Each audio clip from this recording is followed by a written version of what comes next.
My name is Alice Olsher, and I'm going to just take you through an activity, and we'll discuss it afterwards. So I'd like all of you to just start by stopping and come back to yourselves. Just think of the ground supporting your feet, the chair supporting your sitting bones, and the head loosely balancing on the top of the spine.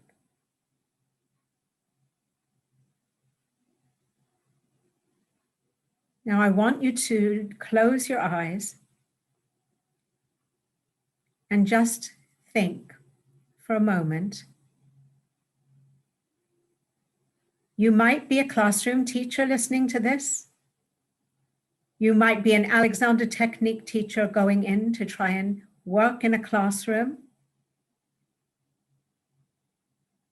You might be a parent educator going in and trying to help in a classroom of young children.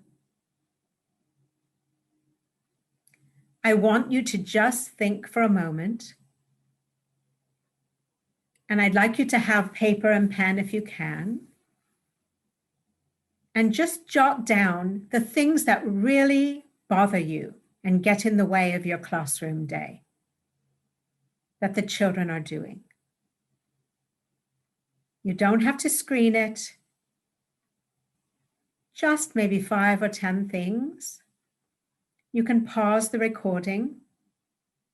Okay, so I want you just to put that list on the side there and just give yourself a moment just to think how that makes you feel inside.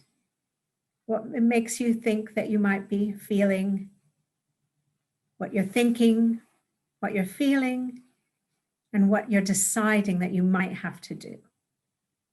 And just jot that down too. Now what I'd like you to do is put that also with the other list and on another piece of paper. I want you to close your eyes and just imagine for a moment these young children, 3 to 6 or 7 years old, or they could even be teens because we're working with all different ages through the system. They've gone off and they've done their thing and they're about 25 years old, but they come back and see you in whatever capacity relationship you had. If you're the classroom teacher, they come back and visit you in the classroom. If you're the Alexander Technique teacher, they might come back and visit you or phone you, come for a lesson. And if you're a parent educator, they might email you and ask if you could visit you. Now, what kind of attributes are you hoping for this 25-year-old person to have? Okay. So now we're going to do one more list here. Just give yourself a moment also first and think about what you might be thinking, feeling, and deciding with this human being that comes and visits you with these attributes. Good. Now what I'd like you to do is close your eyes one more time. Don't forget that your feet are supported by the ground. Your sitting bones are supported by the chair, and your head is balancing on the top of the spine, which is just allowing the breath to be there very naturally. I'd like you to think now, who encouraged you in your life? It could be more than one person, not necessarily one person, or it could be one person. Just jot down who it was, if it was many or one. You don't have to restrict that. There's plenty of space. Now, what was it they did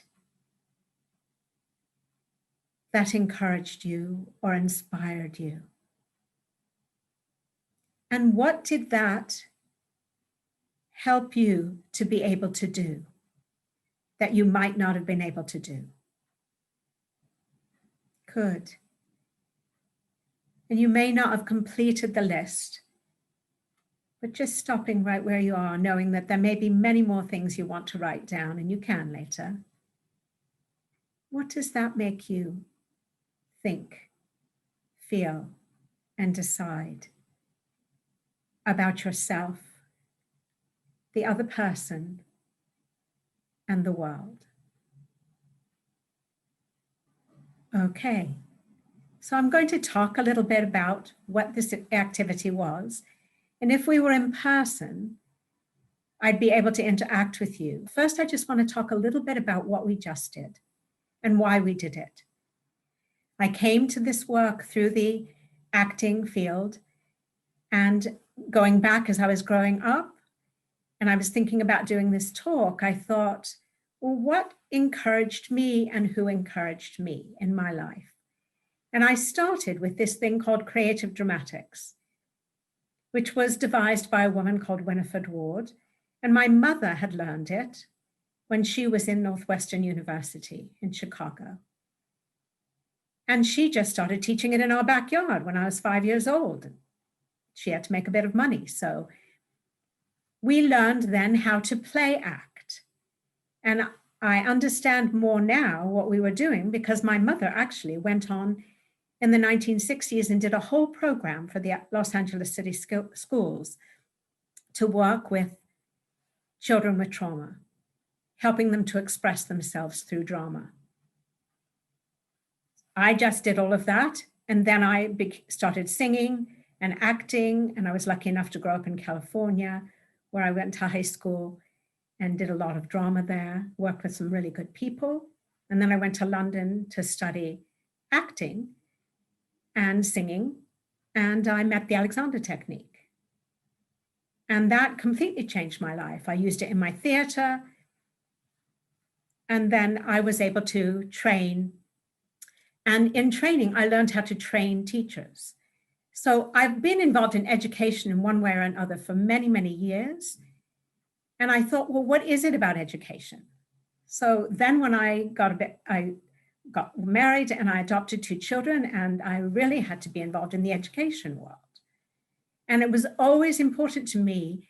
Alexander talked a lot about education, and we've learned a lot in the Alexander world about education and how it gets really ruined because we don't get space, and it ruins our coordination. And our coordination is what we need in order to be.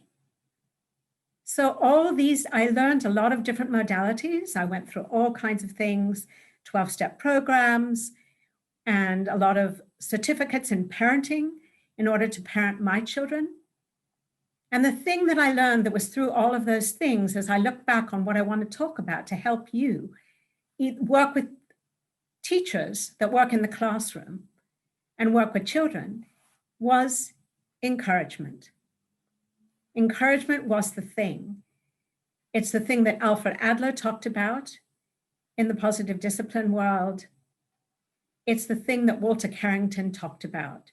If we're going to teach children and use the Alexander technique, hopefully we've got to get the classroom in order. And I was lucky enough to do a 10-week program, teach a 10-week program in the kindergarten class here in California. And because I'd been working in a teacher training course for such a long time, I used the model of the teacher training course. But there are lots of things we need. I had an amazing kindergarten teacher who was working through encouragement. So the reason I wanted you to do those 3 lists is because when I do a parenting class, that's the first thing we do.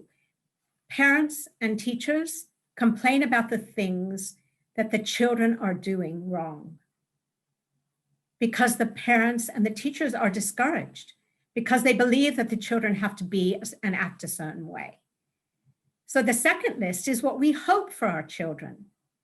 And that's where we get that beautiful list of what we hope for our children, which is not any of the things that we're trying to change or make them stop doing. Like if they're biting, we don't want to shut them up. We want to get them to express themselves. Creative dramatics gets you to express yourself. And through the Alexander technique, we work with people with their coordination. So I wanted to bring these modalities together for you and find a way and to work with parents and teachers and who work with children, because that's what we really need to do, is to work with children, because I believe that's how we'll change the world.